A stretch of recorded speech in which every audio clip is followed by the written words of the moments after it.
Hello friends, very good নুন। আশা রাখি সকলে ভালো আছো, সুস্থ আছো, আমরাও ভালো আছি। এখন দুপুর 12টা 15 মতো বাজে। আমি আমার আগের ব্লগেই বলেছি দুপুরবেলায় আমরা একটা নিমন্ত্রণ বাড়িতে যাচ্ছি। তো রেডি হয়ে বেরিয়ে পড়েছি। আজকে বেশ ভালোই গরম, যা হয় এই সময়। তো এই যে সোনু, পম, আমি, দুষ্টু সবাই মিলে আমরা হালকা ফালকা ড্রেস করে বেরিয়ে পড়েছি। আর এখান থেকে মানে নিমন্ত্রণ বাড়ি থেকে যাব আরও একটা জায়গায়, তো ওই জন্য একটু তাড়াতাড়ি, নইলে আরও দেরি হয়ে যেত। তো বেশি দূর না, মিনিট 5-7 বাইকে করে চলে এসেছি। এই যে দেখতে পাচ্ছ এক দিদিকে হাসি হাসি মুখে, ওর বাড়িতে এসেছি। ও হচ্ছে আমার হাজব্যান্ডের বন্ধু, অনেক পুরনো বন্ধু, কলেজের বন্ধু। তো আবার দুষ্টুকে স্কুলে দিতে গিয়ে দেখা, মানে ওই যে দেখা যাচ্ছে পুচকি মেয়েটা, ওকেও দিয়েছে দুষ্টুর সাথে। তো সেখান থেকে আবার দেখা সাক্ষাৎ শুরু, যদিও ওরা মাত্র 15-16 দিন হলো এই নতুন বাড়িতে উঠেছে। ডাকনাম কি করে ডাকিস ওকে? জিয়া। হ্যাঁ,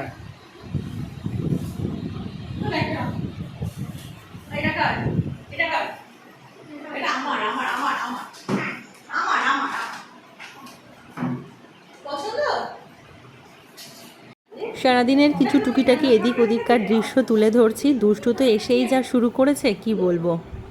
জিয়া খুব শান্তশিষ্ট, একদম বেশি কথা বলে না। সোনুর সাথে খুব তাড়াতাড়ি বন্ধুত্ব হয়ে গেছে।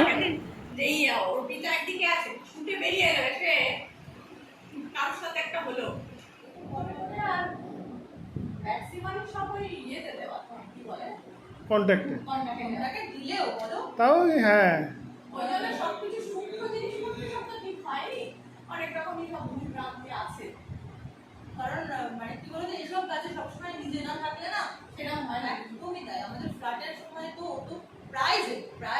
দিদিদের বাড়ি হচ্ছে কাটিহাট, সেখানে আমরা বেশ কয়েকবার গেছি। পম তো অনেকবার গেছে, আমি বিয়ের পরেও বেশ কয়েকবার গেছি।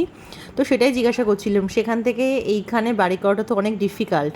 আর এই ঘরে দেখো বাচ্চারা কি সুন্দর খেলায় ব্যস্ত হয়ে গেছে। বাচ্চারা মানে জিয়া আর সোনু, দুষ্টু তো দুষ্টুমি করছে।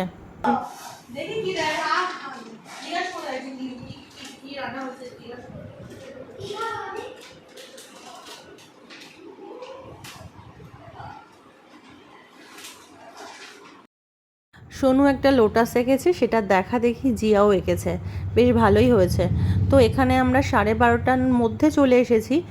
আবার আমরা এখান থেকে বেরোবো, তোমার 3টে ট্রেন ধরবো, তো 2:30টার দিকে বেরোবো। তো আমাদের সাথে সাথে আজকে বিলকিসদির আরও 2টো বান্ধবীর আসার কথা আছে। তো দেখো আরও এক বান্ধবী চলে এসেছে। নতুন নতুন মানুষের সাথে পরিচয় হতে কিন্তু আমারও বেশ ভালো লাগে। নতুন ফ্রেন্ড বলো। ও 4-এ পড়ে, 4 থেকে 5 হলো, 4-এ এস, কিন্তু একটু আগে আগে ভর্তি করা আছে। দুষ্টু বলো কোন ক্লাসে পড়ো? এবার 1 হলো। হ্যাঁ হ্যাঁ, স্কুলে গিয়েই দেখা ওদের সাথে আবার। ছবিগুলো ভালো আসছে, তুই একটা সেলফি নিয়ে রাখতে পারো, ছবিগুলো ভালো। ওদের একদম নতুন ঝকঝকে দেওয়াল, গোছানো পরিপাটি নতুন বাড়ি। তোমাদের বললাম মাত্র 15-16 দিন উঠেছে। এই যে কর্তা গৃহিণী রান্নাঘরে খাবার দাবার রেডি করছে। ওদের জানলা দিয়ে 4-5টা পম একটু ভিডিও নিয়ে নিয়েছে, আজকে বেশিরভাগ ভিডিওটাই পম নিয়েছে। তো তারপরে পম বললো যে তুমি কয়েকটা ছবি তুলে নিতে পারো, সেলফি। তো সেটাই নেওয়ার জন্য আমি যাচ্ছিলাম। দেখো এটা হচ্ছে ওদের ডাইনিং প্লেস, বেশ অনেকটা বড় জায়গা। আর ওই পাশটাতে ওই যে রান্নাঘর, এদিকে একটা শোয়ার ঘর, আর এই পাশে আর একটা শোয়ার ঘর, নিচেও 3টে বেডরুম বানিয়েছে দেখলাম। আর বেশ অনেকটাই খোলামেলা। জানলার পাশে বসে ওই দিকটা দেখছিলাম, বাইরেটাও বেশ সুন্দর। ওখানে এক্সট্রা আরও কিছুটা জমি কিনেছে, সেখানে কিছুটা গাছপালাও লাগিয়েছে। তো সেগুলোই দেখছিলাম, বেশ ভালোই লাগছিল।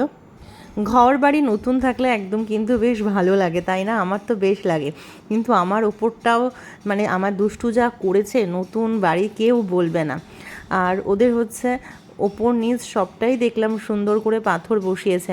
মানে এতটা ধৈর্য ধরে আমার ওপরটা তো পাথর বসানোর মানে আমি স্কোপই দেইনি যে এত শব্দ হবে, কিন্তু ওদের এটা বেশ বসিয়েছে, আমার তো বেশ ভালোই লাগছিল। তো বেশ সুন্দর একটা সময় কাটছে আজকে আমাদের। তো তোমাদেরও কেমন লাগছে আজকের এই ব্লগটা অবশ্যই কিন্তু কমেন্টে জানিও। তোমরা জানো তোমাদের প্রত্যেকটা কমেন্ট আমার কাছে অনেক অনেক মূল্যবান। তো এখন মোটামুটি খাওয়া দাওয়ার সময়, তো সেটাই রেডি করছে। আসলে সময় না হলেও একটু তাড়াতাড়ি আমাদের খেয়ে নিতেই হবে আজকে, পরপর এমন প্রোগ্রাম আছে, কিছু করার নেই।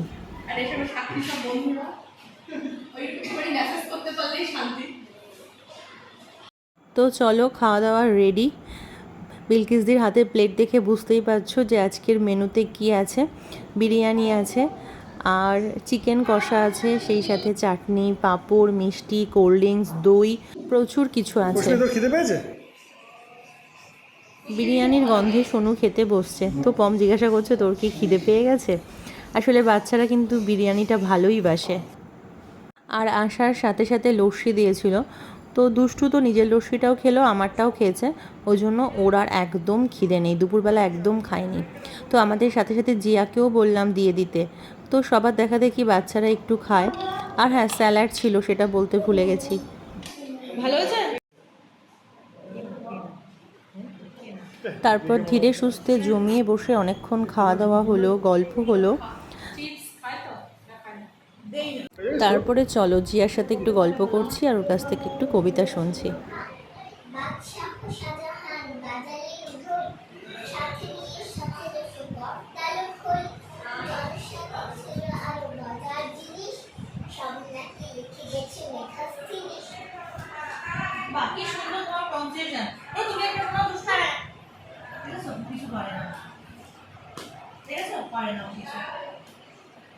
শুধু তারা দুষ্টু না কেন বুঝতে পেরেছ?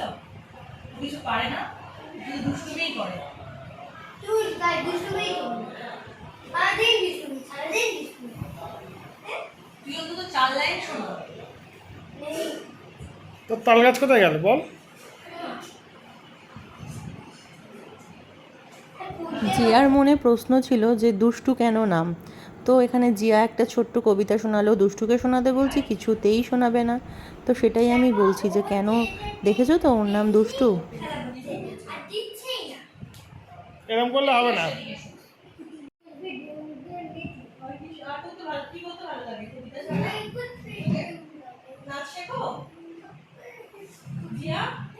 এই যে এখন বাকি গেস্টদের খাওয়া দাওয়া চলছে, তো ওদের সাথেও একটু গল্প করলাম। আর এক দিদির মেয়েও, ও মেরি ইমাকুলেটে পড়ে 4-এ, ওর সাথেও একটু গল্প হলো। বন্ধুকে দিয়ে দাও। দুষ্টু জিয়ার একটা পেন্সিল বারবার নিচ্ছে। আর যা হয় বাচ্চারা, সেই সবই চলছে। তো চলো আজকের মতো বিদায়, আমরা এবার নিচে চলে যাচ্ছি, সেখান থেকে টাটা করে সবাইকে। আজকে দিনটা খুব ভালো কাটলো, তোমরাও সবাই ভালো থেকো। চলো আজকের মতো আসি।